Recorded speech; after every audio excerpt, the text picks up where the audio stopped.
حدیث نمبر 4 سیدنا ابو ہریرہ رضی اللہ عنہ سے روایت ہے کہ رسول اللہ صلی اللہ علیہ وسلم نے فرمایا، جب تم میں سے کوئی وضو کرے تو اسے اپنے ناک میں پانی چڑھانا چاہیے اور پھر اسے جھاڑنا چاہیے۔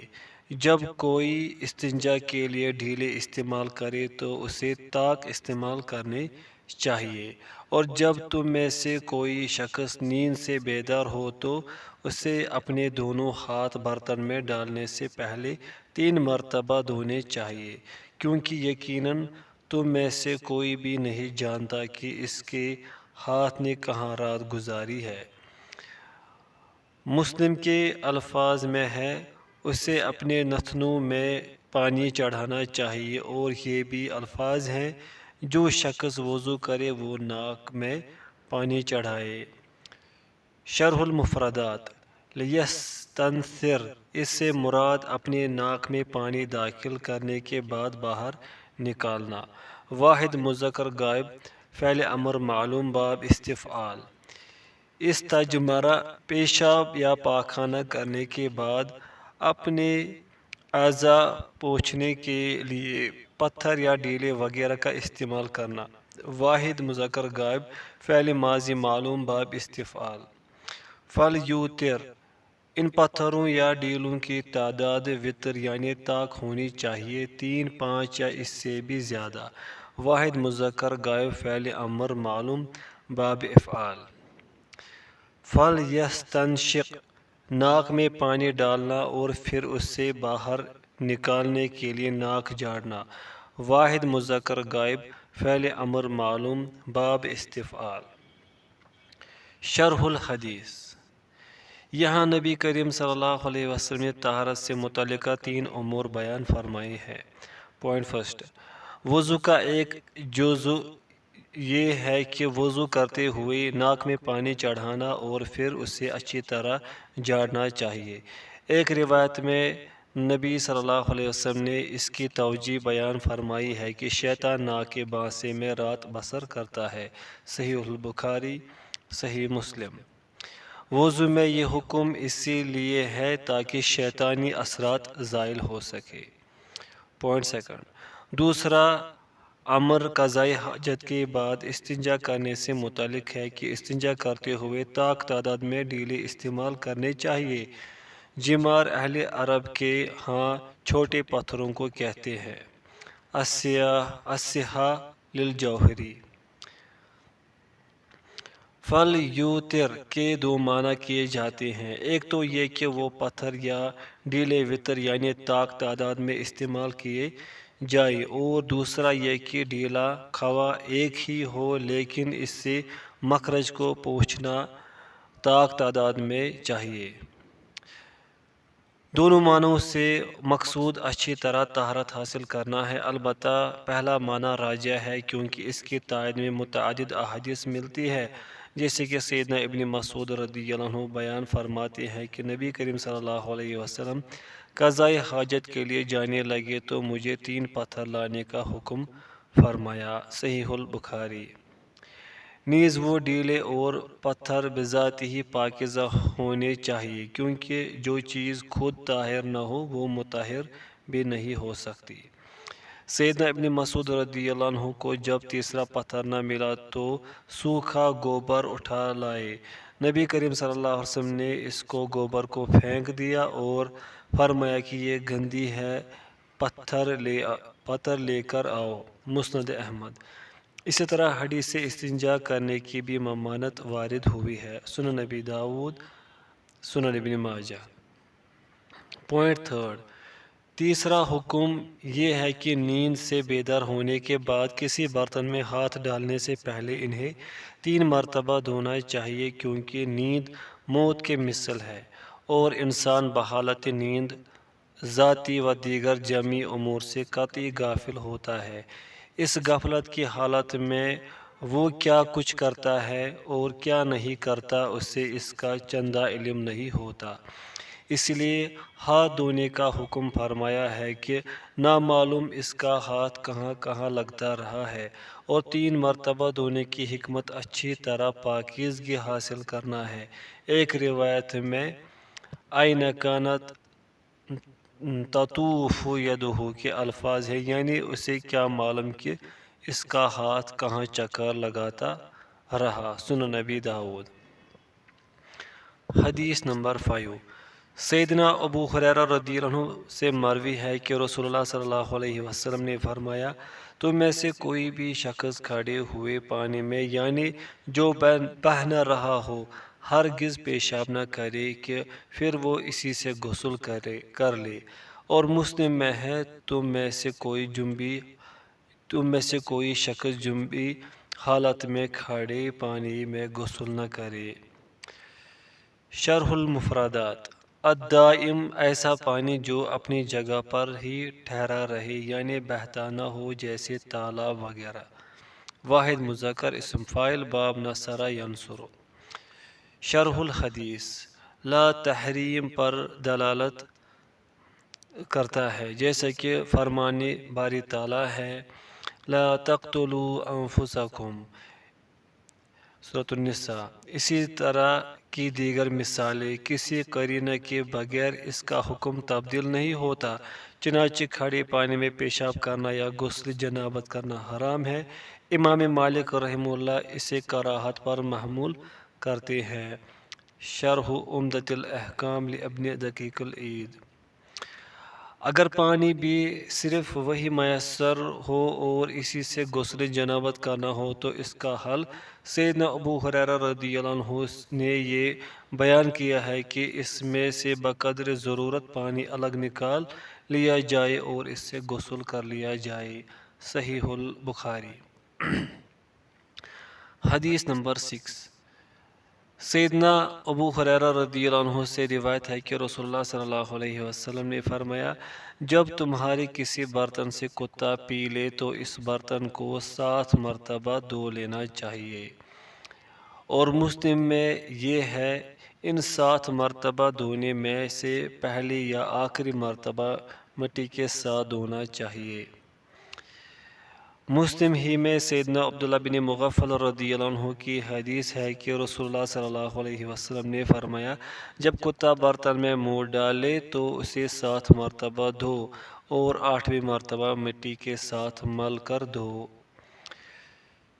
شرح المفردات، ولگا کتا اپنی زبان کے ساتھ پی لے یا چاٹ لے۔ واحد مذکر غائب، فعل ماضی معلوم، باب فتح یفتح۔ افروہ، اسے خوب مل کر دھو، جمع مذکر حاضر، امر معلوم، باب تفعیل۔ شرح الحدیث، کتا خواہ پالتو ہو یا کوئی اور، تمام اسی حکم میں داخل ہے۔ ایک روایت میں فَلْيُرِقْهُ کے الفاظ ہے، یعنی جو کچھ اس برتن میں موجود ہو اسے انڈھیل دینا چاہیے۔ سنن نسائی۔ حدیث نمبر 7، سیدنا عثمان بن عفان رضی اللہ عنہ کی آزاد کردہ غلام حمران روایت کرتے ہیں کہ انہوں نے عثمان رضی اللہ عنہ کو دیکھا کہ انہوں نے وضو کا پانی منگوایا، پھر برتن میں سے کچھ پانی اپنے دونوں ہاتھوں پر ڈالا اور انہیں 3 مرتبہ دھویا، پھر اپنے دائیں ہاتھ کو وضو کے پانی میں داخل کیا، پھر کلی کی، ناک میں پانی چڑھایا اور اس سے جھاڑا، پھر 3 مرتبہ اپنا چہرہ دھویا اور کہنیوں تک اپنے بازوؤں کو بھی 3 مرتبہ دھویا، پھر اپنے سر کا مسح کیا اور پھر 3 مرتبہ اپنے دونوں پاؤں دھوئے، پھر کہا، میں نے نبی صلی اللہ علیہ وسلم کو میرے اسی وضو کی طرح وضو کرتے دیکھا، اور آپ صلی اللہ علیہ وسلم نے فرمایا، جس شخص نے میرے اس وضو کی طرح وضو کیا، پھر اس نے 2 رکعت نماز پڑھی اور اس دوران اس کے دل میں اللہ کی طرف دھیان دینے کے علاوہ کوئی خیال پیدا نہ ہوا تو اس کے پچھلے سب گناہ بخش دیے جائیں گے۔ شرح المفردات، وضو واو کے زبر کے ساتھ ہو تو اس سے مراد وضو کا پانی ہوتا ہے، اور اگر واو کی پیش کے ساتھ ہو تو اس سے مراد وضو کرنا ہوتا ہے۔ شرح الحدیث، سیدنا ابن عباس رضی اللہ عنہما سے مروی ایک مرفوع حدیث میں رسول مکرم صلی اللہ علیہ وسلم کا یہ فرمان ہے۔ ترجمہ، کلی اور ناک میں پانی چڑھانا وضو کے ایسے ارکان ہیں کہ ان کے بغیر وضو مکمل نہیں ہوتا۔ سنن دارقطنی۔ سیدنا لقید بن صبرہ رضی اللہ عنہ بیان کرتے ہیں کہ میں نے عرض کیا، اے اللہ کے رسول، مجھے وضو کے بارے میں بتلائے۔ آپ صلی اللہ علیہ وسلم نے فرمایا، کامل وضو کر، انگلیوں کے درمیان کھلال کر اور ناک میں پانی چڑھانے میں مبالغہ کر، الا کہ تو روزے کی حالت میں ہو۔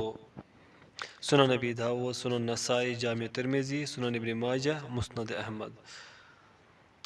روزے کی حالت میں مبالغہ استنشاق سے چونکہ حلق میں پانی جانے کا خدشہ ہوتا ہے، اس لیے مبالغہ سے منع کیا گیا۔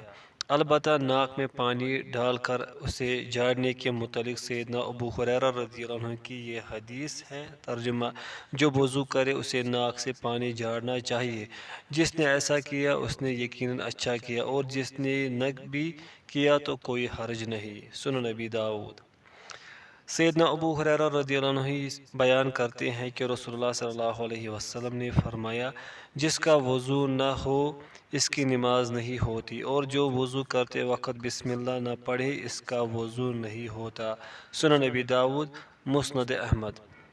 وضو کے تمام اعضاء کو 3 مرتبہ دھونا بالاتفاق مسنون ہے، اور واجب صرف 1 مرتبہ دھونا ہی ہے، جیسے کہ نبی کریم صلی اللہ علیہ وسلم سے صحیح ثابت ہے کہ آپ صلی اللہ علیہ وسلم نے 1 مرتبہ وضو فرمایا۔ صحیح البخاری۔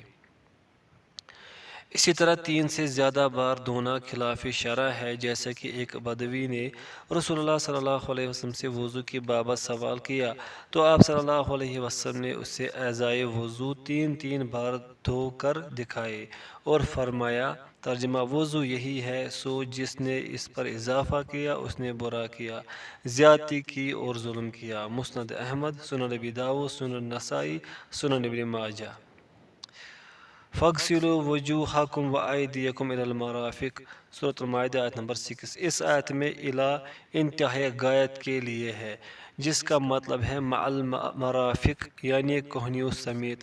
سیدنا جابر رضی اللہ عنہ بیان کرتے ہیں کہ رسول اللہ صلی اللہ علیہ وسلم جب وضو فرماتے تو اپنی کوہنیوں پر پانی گھماتے تھے۔ سنن دارقطنی، السنن الکبریٰ للبیہقی۔ سیدنا ابو امامہ رضی اللہ عنہ روایت کرتے ہیں کہ رسول اللہ صلی اللہ علیہ وسلم اپنے سر کا مسح 1 ہی بار کیا کرتے تھے۔ مسند احمد، سنن ابن ماجہ۔ اسی طرح سیدہ ربیع بنت معوذ رضی اللہ عنہا بیان کرتی ہیں کہ انہوں نے نبی صلی اللہ علیہ وسلم کو وضو کرتے دیکھا تو آپ صلی اللہ علیہ وسلم نے اپنے سر اور کانوں کا 1 ہی مرتبہ مسح کیا۔ سنن دارقطنی۔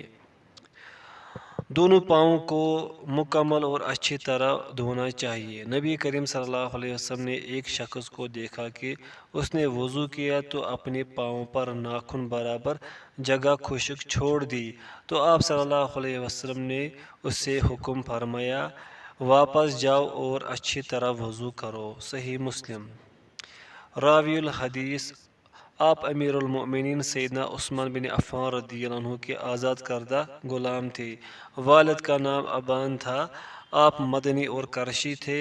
آپ کا شمار تابعین میں ہوتا ہے۔ ابن سعد رحمہ اللہ کے قول کے مطابق آپ کثیر الحدیث تھے۔ 75 ہجری میں آپ کی وفات ہوئی۔ حدیث نمبر 8۔ عمر بن یحییٰ مازنی اپنے باپ سے روایت کرتے ہیں کہ انہوں نے کہا، میں عمر بن ابی حسن کے پاس حاضر ہوا۔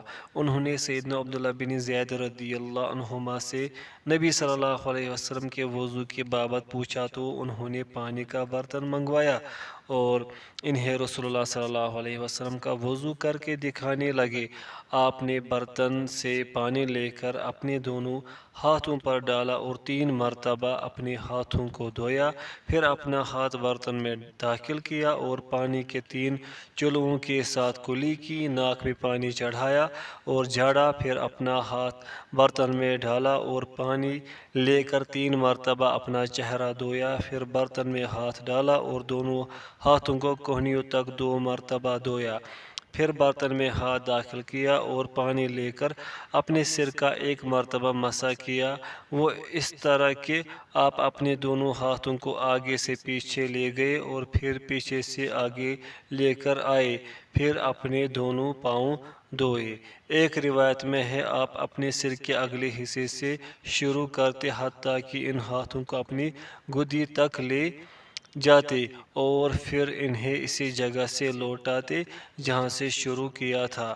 اور ایک روایت میں ہے رسول اللہ صلی اللہ علیہ وسلم ہمارے پاس تشریف لائے تو ہم نے آپ کو پیتل کے برتن میں پانی پیش کیا، پیالہ تھال سے ملتا جلتا تھا۔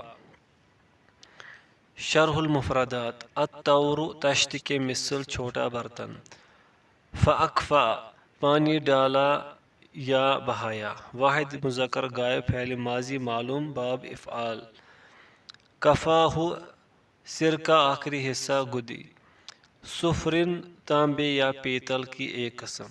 شرح الحدیث: اس حدیث میں بیان وضو سے متعلق جملہ احکام کی تشریح و تفصیل گزشتہ حدیث کے تحت گزر چکی ہے۔ راوی الحدیث عمر بن یحییٰ بن عمارہ بن ابوالحسن انصاری شخص تھے۔ آپ مشہور تابعی ہیں اور سیدنا ابو سعید خدری رضی اللہ عنہ سے آپ نے روایت کیا ہے۔ کتب ستہ میں آپ کی روایت منقول ہے۔ امام نسائی اور ابن خراش رحمہ اللہ وغیرہ نے آپ کی توثیق فرمائی ہے۔ حدیث نمبر 9۔ سیدہ عائشہ رضی اللہ عنہا بیان کرتی ہیں کہ رسول اللہ صلی اللہ علیہ وسلم کو جوتا پہننے، کنگھی کرنے، پاک ہونے بلکہ اپنے ہر کام میں داہنی طرف سے ابتدا اچھی لگتی تھی۔ شرح المفردات: التیمن دایاں ہاتھ استعمال کرنا یا ہر اچھے اور پاکیزہ کام میں داہنی طرف سے ابتدا کرنا۔ مصدر باب تفعل۔ شرح الحدیث: داہنی جانب اچھے لگنے سے مراد یہ ہے کہ ابتدا داہنی طرف سے فرماتے تھے، یعنی جوتے پہنتے وقت پہلے دایاں پہنتے، کنگھی سر کے دائیں طرف سے کرتے اور اسی طرح دیگر جملہ امور میں خواہ سفر ہو یا حضر، آپ صلی اللہ علیہ وسلم دائیں طرف سے ابتدا کرنا پسند فرماتے تھے۔ روایت الحدیث: آپ خلیفہ اول سیدنا ابو بکر صدیق رضی اللہ عنہ کی صاحبزادی اور سرکار دو عالم صلی اللہ علیہ وسلم کے زوجہ مطہرہ تھی۔ دونوں نسبت آپ کی عالی شان اور علو مقام کے لیے کافی ہے۔ نبی کریم صلی اللہ علیہ وسلم کی اجازت کے ساتھ آپ نے اپنی کنیت اپنے بھانجے عبداللہ بن زبیر رضی اللہ عنہما کی نسبت سے ام عبداللہ رکھی۔ آپ فقہا صحابہ میں سے تھی۔ قاسم بن محمد فرماتے ہیں کہ آپ پہلے تینوں خلفائے راشدین کے زمانے میں لوگوں کے رہنمائی کے لیے فتویٰ دیتی رہی اور تا وقت وفات یہ عمل جاری رہا۔ نبی کریم صلی اللہ علیہ وسلم نے ہجرت سے 2 سال قبل آپ سے نکاح فرمایا۔ 4 سن نبوی کو آپ کی ولادت ہوئی۔ 65 برس کی عمر پا کر رحلت فرما گئے۔ سیدنا ابو ہریرہ رضی اللہ عنہ نے آپ کی نماز جنازہ پڑھائی اور بقیع میں آپ کو سپرد خاک کیا گیا۔ حدیث نمبر 10۔ سیدنا ابو ہریرہ رضی اللہ عنہ سے مروی ہے کہ نبی صلی اللہ علیہ وسلم نے فرمایا، یقیناً میری امت جب روز قیامت بلائی جائے گی تو وضو کے آثار کی وجہ سے ان کے اعضاء سفید چمک رہے ہوں گے، لہذا جو شخص اپنی چمک کو لمبا کرنے کی استطاعت رکھے اسے ضرور کرنا چاہیے۔ مسلم کے الفاظ میں ہے نعیم المجمر بیان کرتے ہیں کہ میں نے ابو ہریرہ رضی اللہ عنہ کو وضو کرتے دیکھا۔ انہوں نے اپنے چہرے اور ہاتھوں کو اس قدر بڑھا کر دھویا کہ قریب تھا کہ کندھوں تک پہنچ جاتے، پھر اپنے پاؤں دھوئے یہاں تک کہ پنڈلیوں تک پہنچ گئے۔ پھر کہا، میں نے رسول اللہ صلی اللہ علیہ وسلم کو فرماتے سنا، یقیناً میری امت روز قیامت بلائی جائے گی تو وضو کے آثار کی وجہ سے ان کے اعضاء سفید چمکتے ہوئے ہوں گے، سو تم میں جو شخص اپنی چمک اور سفیدی کو بڑھانے کی استطاعت رکھتا ہو اسے ایسا کرنا چاہیے۔ مسلم کے الفاظ میں ہے، میں نے اپنے پیارے دوست صلی اللہ علیہ وسلم کو فرماتے سنا، مومن کو وہاں سے زینت و زیور سے آراستہ کر لیا جاتا ہے جہاں جہاں وضو کا پانی پہنچتا ہے۔ شرح المفردات، یدعون پکارے جائیں گے یعنی انہیں آواز دی جائے گی اور بلایا جائے گا۔ جمع مذکر غائب مضارع مجہول باب نصر ینصر۔ گرن الگرہ کا لغوی معنی گھوڑے کے چہرے کی سفیدی ہے، لیکن یہاں اسے تشبیہ دیتے ہوئے امت محمدیہ کے چہروں کا نور مراد لیا گیا ہے۔ محجلین، نورانی زینت اور زیور، جو وہاں پہنچتا ہے جہاں جہاں وضو کا پانی پہنچتا ہے۔ جمع مذکر اسم مفعول باب تفعیل۔ شرح الحدیث، یطیل گرتہ کا مطلب ہے کہ وضو کے اعضاء محل فرض سے بڑھا کر دھونا، یعنی ہاتھوں اور بازوں کو کہنیوں سے بھی آگے مونڈھوں تک دھونا اور پاؤں کو ٹخنوں سے بڑھا کر پلڑیوں تک دھونا۔ راوی الحدیث، مکمل نام ابو عبداللہ نعیم بن محمد المدنی القرشی ہے، سیدنا عمر رضی اللہ عنہ کے آزاد کردہ غلام اور سکہ تابعی ہے۔ سیدنا ابن عمر اور سیدنا انس رضی اللہ عنہما سے سماع حدیث کیا اور 20 برس تک سیدنا ابو ہریرہ رضی اللہ عنہ کی مجلس علمی میں شریک رہے۔ باب بیت الخلاء میں داخل ہونے اور استنجا کرنے کا بیان۔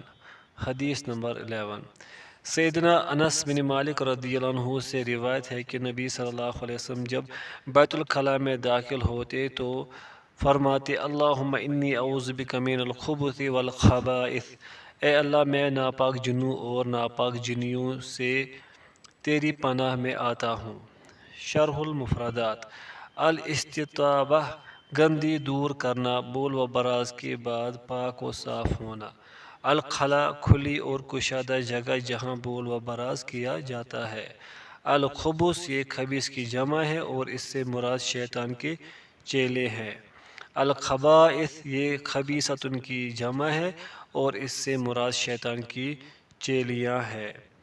شرح الحدیث، اذا دخل کا مطلب ہے جب بیت الخلاء میں داخل ہونے کا ارادہ فرماتے۔ الادب المفرد للبخاری، نبی مکرم صلی اللہ علیہ وسلم نے یہ دعا پڑھنے کی توجہ یہ بیان فرمائی ہے کہ یہ جگہ شیطانوں اور جنات کے آنے جانے کے مقامات ہیں، سو جب تم میں سے کوئی ان میں داخل ہونے لگے تو یہ دعا پڑھ لے۔ سنن نبی داؤد، جب آپ بیت الخلاء سے باہر تشریف لاتے تو غفرانک پڑھتے۔ سنن نبی داؤد، جامع ترمذی، سنن ابن ماجہ، مسند احمد۔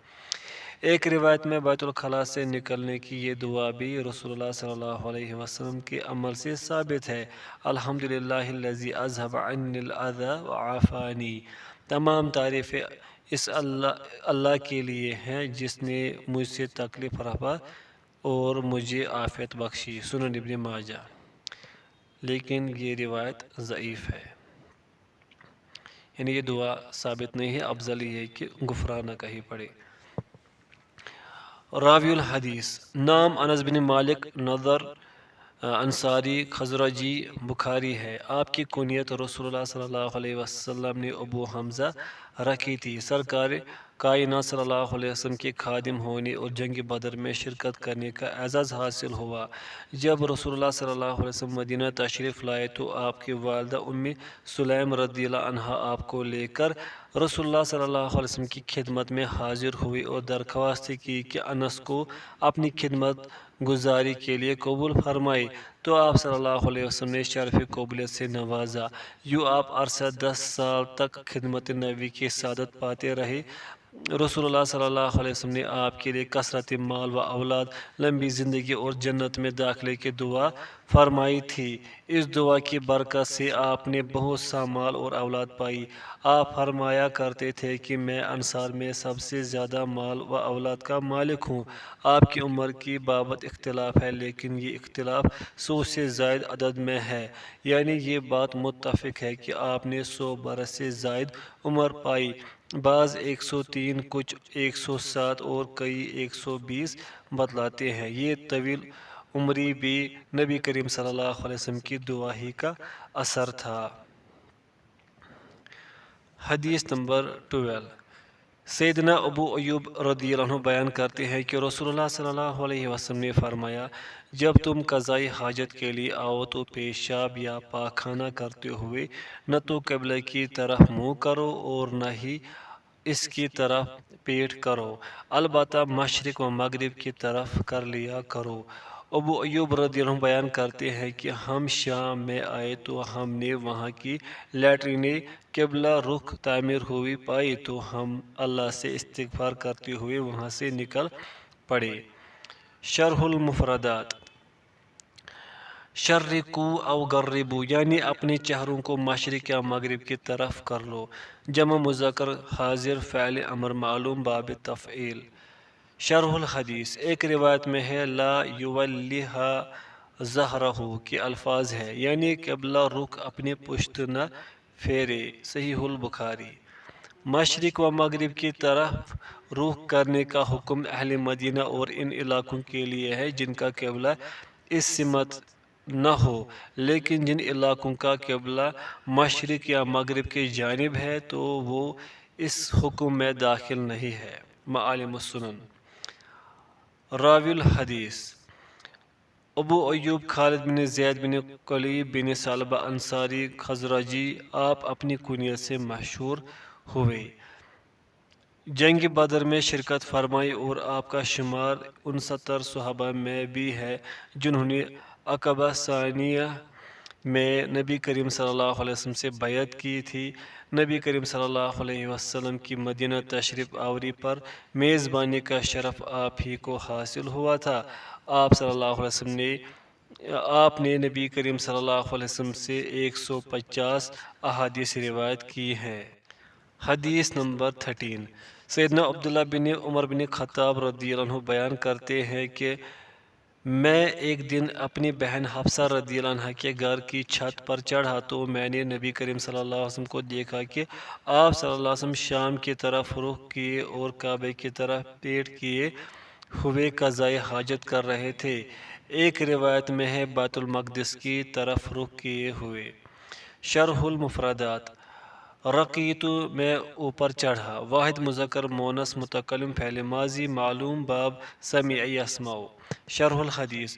گزشتہ حدیث میں قبلہ کی طرف منہ یا پیٹ کر کے قضائے حاجت سے منع کیا گیا، لیکن اس حدیث میں راوی رسول اللہ صلی اللہ علیہ وسلم کا فعل بیان کر رہے ہیں کہ آپ صلی اللہ علیہ وسلم خود قبلہ کی طرف پیٹ کے قضائے حاجت کر رہے تھے، تو ان دونوں روایات میں جمع کی صورت یہ ہے کہ اگر تو کھلی جگہ صحرا یا میدان میں قضائے حاجت کی جائے تو پھر قبلہ کی طرف رخ یا پیٹ کرنے کی ممانعت ہے، لیکن اگر گھر یا عمارت میں بنائی ہوئی لیٹرین وغیرہ میں قضائے حاجت کی جائے تو پھر اس کی رخصت ہے، کیونکہ وہاں آدمی اور قبلے کے درمیان دیوار حائل ہوتی ہے۔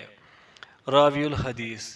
کنیت ابو عبد الرحمن اور نام عبداللہ بن عمر بن خطاب ہے۔ آپ عالم فقیہ اور زاہد تھے، بہت سے غزوات میں شریک ہوئے اور بیعت رضوان میں بھی شمولیت اختیار کی۔ صغر سنی کے بنا پر بدر میں شریک نہیں ہو سکے، اپنے والد کے ساتھ ہی ایمان لے آئے تھے اور ہجرت بھی ساتھ ہی کی۔ آپ کثرت سے احادیث روایت کرنے والے صحابہ میں سے ہیں۔